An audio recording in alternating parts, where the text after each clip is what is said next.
안녕하세요. 저는 면역학을 연구하는 신의철입니다.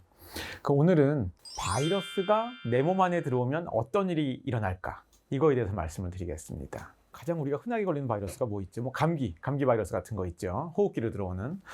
그거 말고도 노로바이러스, 소화기로 들어오는 것도 있습니다. 내 몸에 바이러스가 들어와서 또 얘네들이 막 세포 안으로 들어와서 막 증식을 많이 하고, 그러다가 결국은 우리의 면역 반응에 의해서 제어가 되고 조절이 돼서 결국은 우리 몸에서 바이러스가 완전히 제거가 되는 것이 결국 우리 몸이 낫는 것이거든요. 그 과정 중에 아주 구체적으로는 어떤 일이 세포 단위에서 일어날까? 바이러스에 대해서 성공적인 면역 반응이 일어나는 과정 중에 어떤 일이 일어나는가? 이 면역 반응을 결국 한 가지가 아니거든요. 이제 또 바이러스가 들어온다 하더라도요. 이제 크게 나눴을 때 이제 선천 면역 반응이 있고 이제 적응 면역 반응이 있습니다. 선천 면역 반응은 시간적으로 재빠르게 나타나는 반응이에요. 근데 적응 면역 반응은 뭔가 좀 고급진 느낌은 있는데, 왜 고급진지 제가 나중에 말씀드리겠지만, 이거는 좀 며칠 걸립니다. 아무리 빨라도 한 4, 5일 걸려요. 좀 좋은 면역 반응이긴 하지만 늦다는 게 좀 단점이긴 한데요. 그래서 이런 두 가지가 어떻게 하모니를 이루면서 이 바이러스를 우리 몸에서 제거하는데 이제 기여를 하는지, 드라마 같은 사건으로 얘기를 한다면 맨 처음 사건은 뭡니까? 바이러스가 우리 몸에 침입을 하는 거죠. 감기 바이러스건 독감 바이러스건, 바이러스 입장에서는 우리 몸에 들어왔다고 하더라도요, 이제 바이러스는 세포 안으로 들어가서 살기 때문에 일단 우리 몸 안으로 들어왔다고 바로 세포 안으로 들어간 건 아니죠. 얘네들이 아무 세포나 막 들어가지는 않습니다. 그 바이러스의 표면에 어떤 단백질이 있고요. 우리 이제 세포, 호흡기면 호흡기, 소화기면 소화기, 각각의 특성을 가진 어떤 이런 단백질들이 세포 표면에 있는데, 이 바이러스는 자신과 이렇게 뭔가 친화성이 있는 그런 세포에 이제 들어가는 거죠. 그것이 이제 만약에 호흡기면 감기나 독감 바이러스 같은 거고요. 상피 세포면 노로바이러스는 그런 것이고요. 이렇게 되는 것이죠. 자기한테 친화성이 있는 그런 세포로 바이러스가 들어갔다고 이제 치죠. 그것이 이제 진정으로 보면 감염이 성립을 한 것이죠. 박테리아 같은 거는 유도 아니게 굉장히 빠른 속도로 이제 증식을 합니다.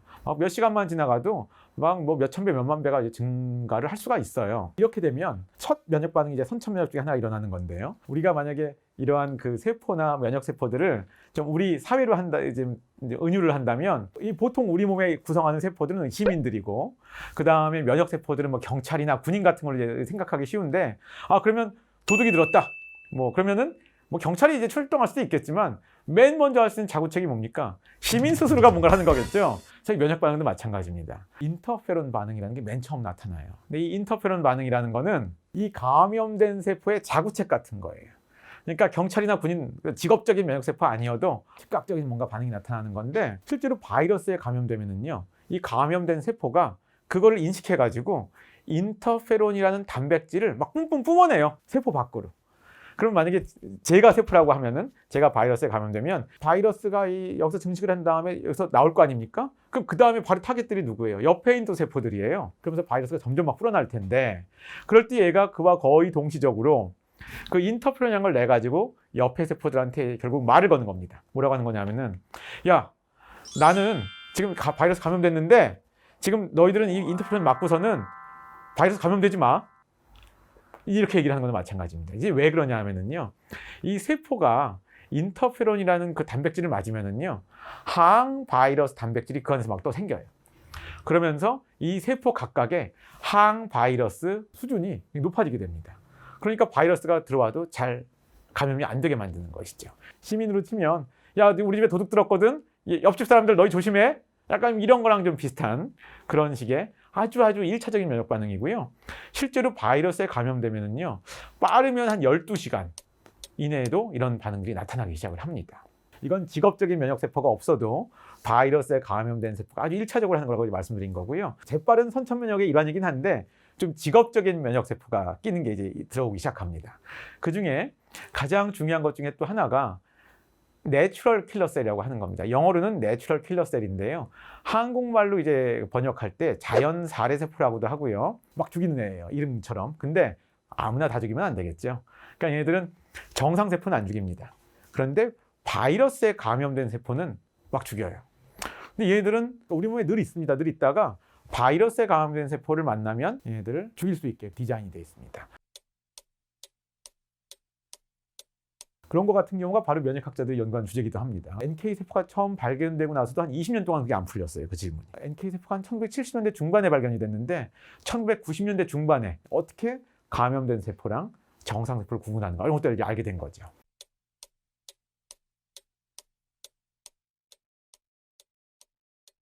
지금까지 제가 선천면역, 재빠른 면역으로서 인터페론 반응, 그건 직업적인 면역세포가 필요 없는 거고요. 직업적인 면역세포 중에 하나인 NK세포가 빨리빨리 해결해준다 이런 얘기를 했습니다. 아까 제가 시작할 때 뭐라고 그랬죠? 선천면역은 재빠른 거, 적응면역은 좀 4, 5일 걸린다 말씀을 드렸어요. 선천면역의 또 다른 특징 하나 말씀드리는데 적응면역은 이게 A 바이러스, B 바이러스, C 바이러스를 구분합니다.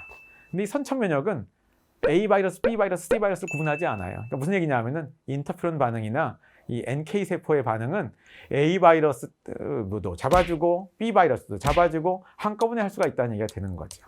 그런데 이제 다만 얘네들은요, 이 메모리가 없어요. 메모리. 한번 어릴 때 백신 맞아도 막 평생 가고 그러잖아요. 이게 면역 현상에 있어서의 기억 현상이라고 우리가 얘기를 하는데 선천 면역은 이제 그런 기억 현상은 있지는 않습니다. 이 선천 면역이 한 하루 이틀, 3일, 4일 이렇게 시간을 벌어주고 있는 동안에 이제 적응 면역계가 이제 활동하기 시작해요. 아까 기억나시죠? 적응 면역계는 좀 고급지긴 한데 약간 시간이 필요하다고 그랬어요.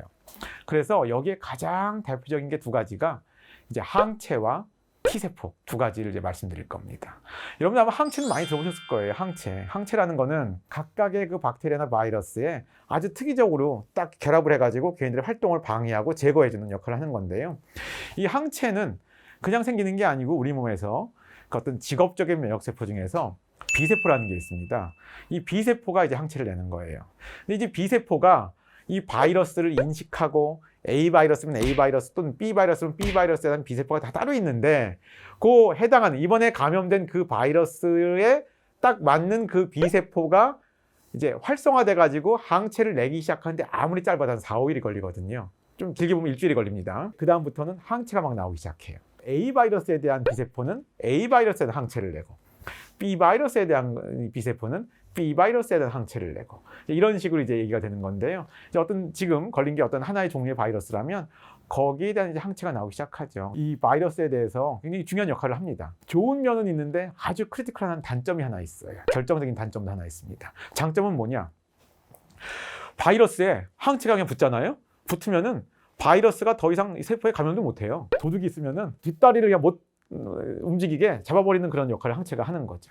그런데 우리 몸에서 바이러스가 증식하고 다시 세포 밖으로 나와서 다시 새로운 세포로 들어가고 이런 과정들이 막 일어날 때 항체가 이걸 잡아주면 바이러스가 세포 안으로 더 이상 못 들어가게 합니다. 중화 기능이라고 얘기해가지고요. 이런 기능을 하는 항체를 중화항체라고 아마 의학 기사 같은 걸 열심히 보시는 분들은 중화항체란 말도 들어보셨을 거예요. 결정적인 단점이 하나 있다고. 뭐냐 하면은 항체 반응이 굉장히 중요한데 항체는 세포 안으로 못 들어가요. 항체 자체가.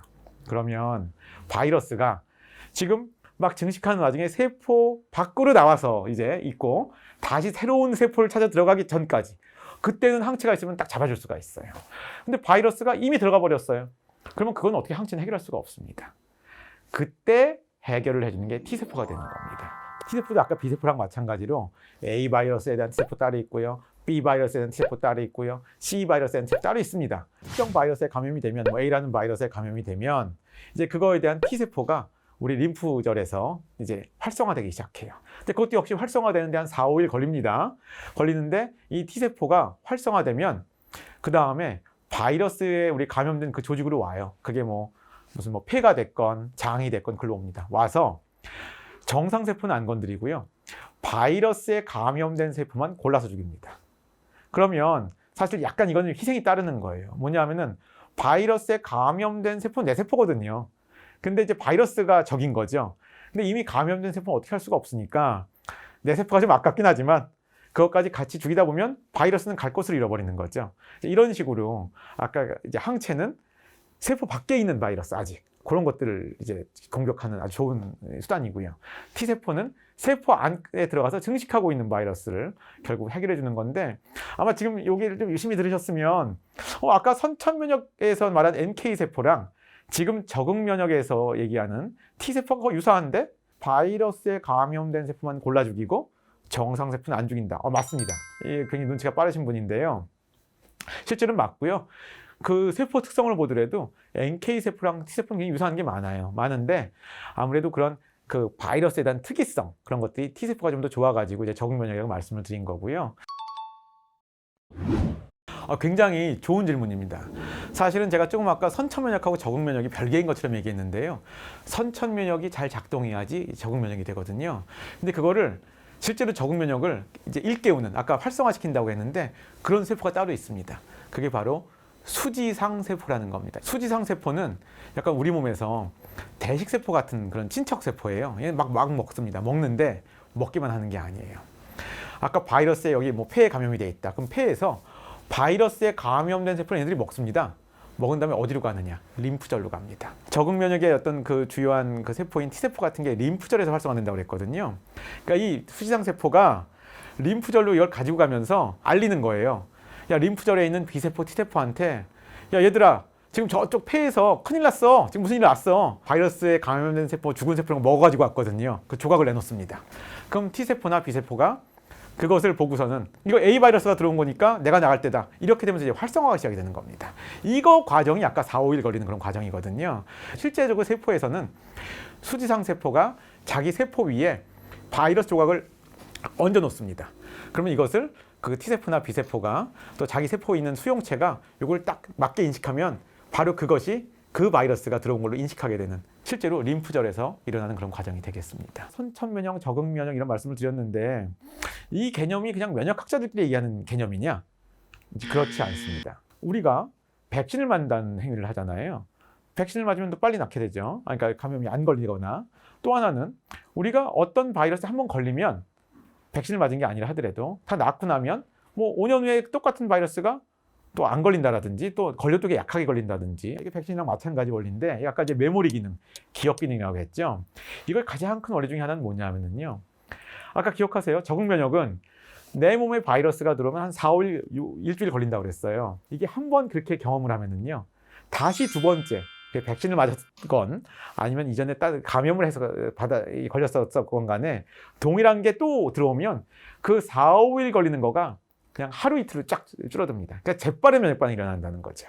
그러니까 우리가 왜 어떤 바이러스에 걸리면 잘 재감염이 안 되는지 또는 백신을 맞으면 우리가 왜 잘 이제 감염이 안 되는지 이런 걸 얘기할 때 재빠른 면역 반응, 적응 면역의 그 어떤 긴 시간을 짧게 해준다는 게 되게 중요한 그런 거가 되는 것이고요. 또 하나는 적응 면역하고 이제 선천 면역을 제가 말씀드릴 때 그냥 학자가 그냥 나는 건 아니다 말씀드린 이유 중에 하나가 진화론적으로 보면은요, 불가사리, 가등동물 있잖아요. 얘네들이 선천 면역은 있어요. 근데 적응 면역은 없습니다. 한 경골 어류 이상 되기 시작해야지 적응 면역이 생겨요. 그래서 제가 아까 뭐 고급지다라는 얘기를 했는데 이게 좀 어느 정도 고등해져야지 이게 나오기 시작하는 거고요. 그렇다면 제가 이런 것들을 뭐 만약에 농담처럼 경골 어류나 뭐 파충류 이런 거는 백신을 만든다면 걔는 백신을 줄 수가 있을 거예요. 근데 불가사리 동물 같은 동물들은 면역계는 있지만 선천 면역만 있고 적응 면역은 없기 때문에 백신을 만들 필요는 없지만 만든다 하더라도 걔네들은 백신을 만들 수가 없는 거죠. 이런 약간 좀 재밌는 좀 응용까지 말씀을 드리면서 제 오늘 강의를 마치도록 하겠습니다. TBCF 같은 NK 세포를 측정하라 뭐 이런 게 있는데 그 의미가 있나요? 프로토콜이 있습니다. 근데 그거대로 되면 실제로 어떤 사람은 NK 세포 활성이 높은 걸로 나오고요. 약간 어떤 사람은 좀 낮은 걸로 나와요. 자, 그 이것만 또 보시면 나는 NK 세포 활성이 낮으니까 문제네? 뭐 이런 생각 하실 수 있잖아요. 그런데 실제로 되면 높고 낮게 나오는 건 맞는데 이 높고 낮은 게 의료적으로 무슨 의미가 있다는 아직까지 한 번도 연구가 된 게 없습니다. 그게 낮은 사람이 왠지 그럴 것 같긴 한데 낮으면 뭐 바이러스 잘 걸리냐? 그런 거 증명된 거 한 번도 없어요. 그렇기 때문에 의료적인 어떤 그런 것들은 명확히 받아들일 필요가 있거든요.